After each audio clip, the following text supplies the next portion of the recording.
Good morning, students. I hope you have seen the previous videos and have started writing extract answers in the workbook. Today, we are doing Act 2, Scene 6. Children, you can read the summary for the scene here. This is the masquerade scene, the scene in which Jessica elopes with Lorenzo. Graciano and Lorenzo Celerino are masked. They are waiting outside Sherlock's house and they are standing under a penthouse. It seems that they are under a balcony. In this scene, the young men assemble at the main stage. Jessica appears in the balcony dressed as a boy. Lorenzo is late. He arrives at last and she is ready to elope with her lover. She goes in a moment to get gild herself and returns soon, well provided with her father's jewels and ducats. When Lorenzo tells her that she must play the part of a page boy or the torch bearer at the masquerade, she feels shy and is reluctant to do so. But the need does not arise, for Antonio arrives at that very moment with the news that the wind has suddenly turned favorable, and Bassanio is to leave for Belmont that very night without any further waste of time. So scene takes place in Venice outside Sherlock's house and we see Graciano and Celerino wearing masks. Graciano says, "This is the penthouse porch under which Lorenzo asked us to wait." Celerino says, "His hour, his time he gave us is almost over." Graciano replies, "And it is marvel, it is strange. He outdwells, he is late, he outdwells his hour. For lovers, because lovers ever run before the clock, always rush to meet their beloved before time." At this, Celerino replies, "Oh, 10 times faster Venus's pigeons fly, to see love's bonds new made, than they are wont to keep obliged faith unforfeited. The doves of Venus, who is Venus, the goddess of love, fly 10 times faster when they are going to win over a new love. Then they are accustomed to keep their old marriage promises unbroken." Graciano says, Graciano is a very talkative person and he says, "That ever holds, it is always true. Who riseth from a feast?" He gives 2 examples now. First is, who riseth from a feast with that keen appetite that he sits down? Who rises from a meal as hungry as when he sits down to eat? Second example he gives, where is the horse that doth untread again his tedious measures with the unbated fire, that he did pace them first? Which horse can gallop again over the same road on its return journey with the same energy with which it set out? Then he says, all things that are with more spirit chased than enjoyed. Such things are enjoyed more in their pursuit than in their attainment. Then he again gives an example. How like a yonker or a prodigal the scarfed bark puts from her native bay. Like a spendthrift young man, a flag-bedecked ship, a ship which is decorated with flags, sails out from her harbour. Hugged and embarrassed by the wanton wind, how like a prodigal doth she return? She comes back just as a spendthrift. How? After being tossed about and hugged by the rough wind, with broken planks and torn sails. So, with over-weathered ribs and ragged sails, with broken planks and torn sails, she comes back, lean, rent and beggared by the wanton wind. She becomes lean, torn and impoverished when she returns."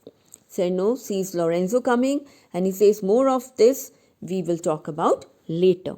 Enter Lorenzo and he says, "Sweet friends, your patience for my long abode." "Good friends, thank you." He thanks them for the patience while waiting for him for so long. But he says, "But my affairs have made you wait. Not me, but my business that kept you waiting. When it is your turn, when it will be your turn to steal a wife, when you shall please to play the thieves for wives, I will watch as long for you then. I will wait just as long you did for me. Approach, come this way. Here dwells my father Jew. Here is the house of my father-in-law. Oh, hello, who's within?" And at this, Jessica comes where? At the balcony, wearing boy's clothes, as she had promised in the letter written to Lorenzo. Jessica says, "Who are you?" Remember, Lorenzo, Celerino, Graciano are wearing masks. Jessica cannot recognize, and moreover, it is almost night time, evening time, late evening. So she cannot recognize. Who are you? Tell me for more certainty, tell me clearly. Alibi, I swear, I will swear that I do know your tongue. I know your voice. I can recognize your voice. Lorenzo says, Lorenzo, and I love. It's your love, Lorenzo. Jessica recognizes the voice saying, Lorenzo, yes, certainly it is you. Truly my love, indeed. For who love I so much? Who else do I love so much? And now who knows? But who apart from you, but you, Lorenzo, whether I'm yours? Apart from you, who knows whether I'm truly yours? Lorenzo replies, Heaven and your thoughts are witness that you are. Jessica says, Here, catch this casket. She gives a casket from the balcony, and it is worth the pains. That means she is carrying jewels and ducats in that casket. I'm glad it is night. You do not look on me, for I am much ashamed of my exchange. She is embarrassed as she is wearing a boy's uniform or boy's clothes. But love is blind, and lovers cannot see the pretty follies that themselves commit. She says, But love is blind, and lovers cannot see small faults they commit. For if they could, Cupid himself would blush to see me thus transformed to a boy. Because if they could, even Cupid would be embarrassed, would blush, would be embarrassed to see me disguised as a boy. This shows that she is feeling ashamed, she is feeling shy. Lorenzo says, Descend, come down, for you must be my torch bearer. So Jessica at this also replies, What? Must I hold a candle to my shames? They in themselves, good sooth, are too light. They in themselves means the clothes that she is wearing are kind of revealing. They are too light. They are quite obvious. And second meaning for light is that I am looking of light behavior wearing this boy's uniform. Why? It is an office of discovery, love, and I should be obscured. So she says, the dress is very light and revealing. Why? The duty of a torchbearer would expose me to all when I should be concealed. Lorenzo says, So are you sweet, even in the lovely garnish of a boy, but come at once. You are much concealed, darling. Even in this charming disguise of a boy, you are concealed. No one can recognize you. But come at once, but come down quickly. For the close night doth play the run away, because this night, which is supposed to hide us, is already run away, is already slipping away. And we are stayed for at Bassanio's feast, and we are expected to be at Bassanio's banquet supper soon. So Jessica says, I will make fast the doors and gild myself with some more ducats and be with you straight. At this, Jessica feels good and she decides to get more ducats from her father's house. And she says, I shall lock the doors and bring with me some more ducats. I will be with you soon. And she exits. Gratiano says at this, Now by my hood, a Gentile and no Jew. Now, by my hood, I swear, by my word, she is a gentle lady, a Christian, and not a Jew. By doing this, by eloping and by now eloping with Lorenzo, she is proving to be a Christian and not a Jewish girl. Lorenzo says, Beshrew me, but I love her heartily. Beshrew, may I be cursed if I do not love her dearly. For she is wise, if I can judge of her.